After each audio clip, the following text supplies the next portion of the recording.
तो hello guys, welcome back to our channel. तो BA study पर आपका फिर से स्वागत है। तो जैसे कि आप जानते हैं, हम यहाँ पर बीए के सभी सब्जेक्ट के सिलेबस कंप्लीट करा रहे हैं, जिसमें कि हमने बहुत सारे सब्जेक्ट के सिलेबस के ऊपर वीडियो बना दी है। तो ऐसे ही आज हम एक और सब्जेक्ट के सिलेबस को कंप्लीट करने आए हैं, जो कि हमारा होने वाला है बीए के 4th सेमेस्टर के भूगोल का।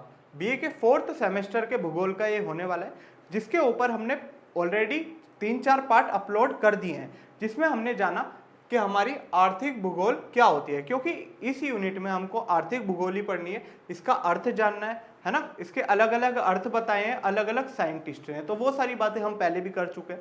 ये इसका पार्ट 5 होने वाला है। पार्ट 1, 2, 3, 4 जिन्होंने नहीं देखा है वो हमारे चैनल पर विजिट करके उनको देख सकते हैं। बहुत ही डीपली और अच्छे से वहाँ पर एक्सप्लेन किया गया है। अगर आपको कुछ भी पूछना हो या डाउट हो, आप कमेंट सेक्शन में पूछ सकते हैं। तो बिना किसी देरी के चलिए स्टार्ट करते हैं और देखते हैं पार्ट 5 में हमको क्या जानना है। तो आर्थिक भूगोल के दृष्टिकोण को हमको जानना है, यानी कि जो आर्थिक भूगोल होती है। सबसे पहले जो बच्चे नए हैं, है ना, जिनको नहीं पता आर्थिक भूगोल क्या होती है, मैं उनको बता दूं। आर्थिक भूगोल क्या है? मानव भूगोल का एक पार्ट है, जिसके अंदर हम आर्थिक क्रियाओं का अध्ययन करते हैं, यानी कि कैसे मानव अपनी आर्थिक क्रियाओं को करता है और कौन कौन से ऐसे कारक हैं जो उस पर प्रभाव डालता है। इन सबको अगर हम अध्ययन करें तो हमारी आर्थिक भूगोल कहलाती है। यानी कि आर्थिक भूगोल के अंदर हम आर्थिक क्रियाओं को पढ़ते हैं या आर्थिक क्रियाओं का अध्ययन करते हैं, जो कि मानव द्वारा की जाती है। तो समझ आया? तो ऐसे ही आर्थिक भूगोल का जब हम अध्ययन करते हैं या उसको पढ़ते हैं, तो ऐसे कौन कौन से तरीके हैं जिनके मदद से हम आर्थिक क्रियाओं को पढ़ सकते हैं या आर्थिक क्रियाओं के बारे में जान सकते हैं या आर्थिक भूगोल को पढ़ सकते हैं। तो ये कुछ दृष्टिकोण है जिनकी मदद से हम आर्थिक भूगोल को पढ़ सकते हैं या आर्थिक भूगोल को देखने का नजरिया बोल सकते हैं। तो एक एक करके आज की वीडियो में हम डिस्कस करेंगे, है ना। बिना किसी देरी के चलिए स्टार्ट करते हैं और जानते हैं अपने फर्स्ट वाले यानी कि व्यवस्थित दृष्टिकोण से। व्यवस्थित दृष्टिकोण क्या बताता है, आइए वो देखते हैं। तो यदि विषय अनुसार अध्ययन किया जाए, यानी कि क्या है, अगर हम एक स्पेसिफिक विषय ले लें, यानी कि एक विषय ले लें और उसके बारे में स्टडी करें, तो हमारा व्यवस्थित दृष्टिकोण कहलाता है। आप समझ में नहीं आया? अच्छे से समझ नहीं आया तो अभी आ जाएगा, चिंता मत कीजिए, है ना। तो जैसे कि अगर हम बात करें, अगर हमको प्लांट के बारे में जानना है या पेड़ पौधों के बारे में जानना है, तो पेड़ पौधे हमारे एक अलग से विषय हो गया कि हमको पेड़ पौधों के बारे में ही जानना है, जानवरों के बारे में नहीं जानना।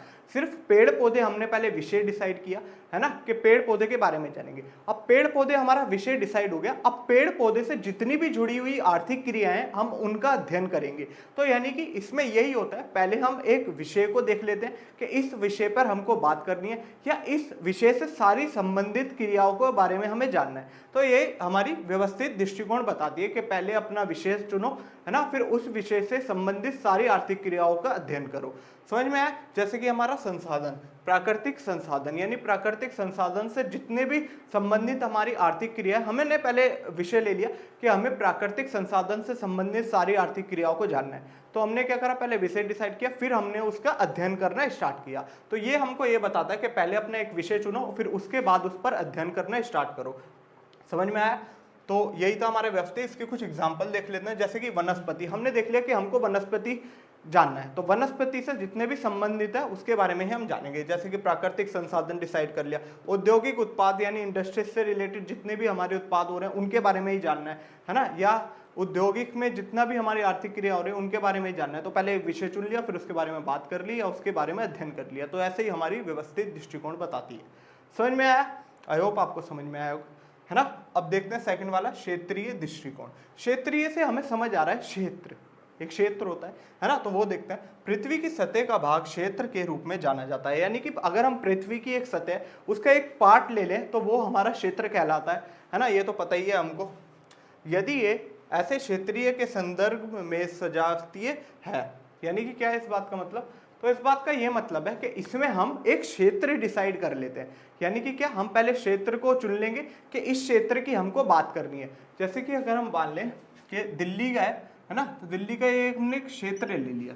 तो ये क्षेत्र ले लिया। अब हमें अध्ययन करना है कि इस क्षेत्र में किस तरीके की आर्थिक क्रियाएं होती है ना, कौन कौन लोग इन आर्थिक क्रियाओं में भाग लेते हैं और कौन कौन से ऐसे कारक हैं जो आर्थिक क्रियाओं पर प्रभाव डालती हैं। तो यानी कि पहले हमने एक क्षेत्र डिसाइड किया कि इस क्षेत्र की हमको बात करनी है, फिर जब वो क्षेत्र हमारा डिसाइड हो गया है ना, तो हमने क्या करा, उनकी आर्थिक क्रियाओं को जाना। यानी कि अगर हम सिंपल वर्ड्स में बोले, एक क्षेत्र को डिसाइड करना, फिर उस क्षेत्र की आर्थिक क्रियाओं के बारे में जानना ही हमारा क्षेत्रीय दृष्टिकोण की मदद से देखा जाता है।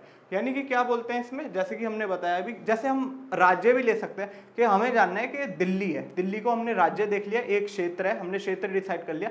अब क्या जानेंगे, दिल्ली में कितनी तरीके की आर्थिक क्रियाएं की जाती है ना, कौन से लोग किस तरीके की आर्थिक क्रिया करना पसंद करते हैं और कौन कौन सी मुसीबतें आती हैं आर्थिक क्रियाओं को करने के लिए, है ना, कौन कौन से ऐसे कारक हैं जो उनसे संबंधित है आर्थिक क्रियाओं से। यानी कि पहले क्षेत्र डिसाइड करा, फिर उसका अध्ययन करा आर्थिक क्रियाओं का। समझ में आया? Very good, very good. अब देखते हैं थर्ड वाला, जो कि हमारा ऐतिहासिक दृष्टिकोण होने वाला है। ऐतिहासिक दृष्टिकोण से हमारा मतलब है इतिहास से। इतिहास, अगर हम पुरानी बातों में जाए तो हम छोटे हो जाएंगे, है ना, छोटे हो जाएंगे। तो अगर हम बात करें 10-15 साल पहले की, तो हम छोटे होंगे। तो इससे हमें क्या पता चलता है, अगर हम आज की फोटो देखें और अपनी 10-15 साल पुरानी एक फोटो देखें, तो उससे हमको ये पता चलता है कि हम बड़े हो चुके हैं, है ना, हम सब बड़े हो चुके हैं। तो बड़े होने से क्या पता चलता है कि हमारा विकास हुआ है। तो इसी तरीके से ये आर्थिक क्रियाओं के साथ अगर हम जोड़ें तो ये पता चलता है कि पहले के जमाने में हम आर्थिक क्रियाओं को कैसे करते थे और आज के जमाने में आर्थिक क्रियाओं को कैसे करते हैं। यानी कि इसमें हमको विकास का पता चलता है कि हमारा किस तरीके से विकास हुआ है, कितनी तरीके से विकास हुआ है। एक बार जानते हैं, देखो, ऐतिहासिक दृष्टिकोण विकास के चरणों का दर्शाता है, जैसे कि जनसंख्या में वृद्धि। यानी कि ये सिंपल इसका विकास से संबंध है कि किस तरीके से, जैसे हमने पहले भी बहुत बार एग्जांपल लिया है कि जैसे हम पेड़ को पहले कुल्हाड़ी से काटा करते थे, है ना, कुल्हाड़ी से काटा करते थे, लेकिन अब क्या आ गया है, अब नई नई मशीनें आ गई हैं, उनसे करते हैं। तो इनसे हमको क्या पता चलता है, इनसे हमको ये पता चलता है कि हमारा विकास हुआ है। तो ऐतिहासिक दृष्टिकोण से हमको यही पता चलता है कि किस तरीके से हमारा विकास हुआ है। जैसे कि हमने एग्जाम्पल में भी लिखा है, जनसंख्या में वृद्धि, यानी कि पहले की जनसंख्या कम थी, है ना, अब तो नंबर 1 पे हो गया है इंडिया। तो क्या इससे ये पता चलता है कि इंडिया क्या कर रहा है, बहुत ज्यादा विकास कर रहा है ना, विकास बहुत ज्यादा हो गया इंडिया का, है ना। तो जनसंख्या में वृद्धि यानी कि ऐतिहासिक दृष्टिकोण हमें ये बताती है कि किस तरीके से हमारा विकास हुआ है या किस तरीके से हमारी आर्थिक क्रियाओं में विकास आया। समझ में आया? तो आज के लिए इतना ही। मैं उम्मीद करता हूँ आपको वीडियो अच्छी लगी होगी। अगर आपको जरा सी भी वीडियो अच्छी लगी है तो कमेंट सेक्शन में बता के जाना, है ना, और चैनल को सब्सक्राइब करो और वीडियो को लाइक करो, ठीक है। तो मिलते हैं आपसे अगली वीडियो में, जब तक के लिए थैंक यू सो मच।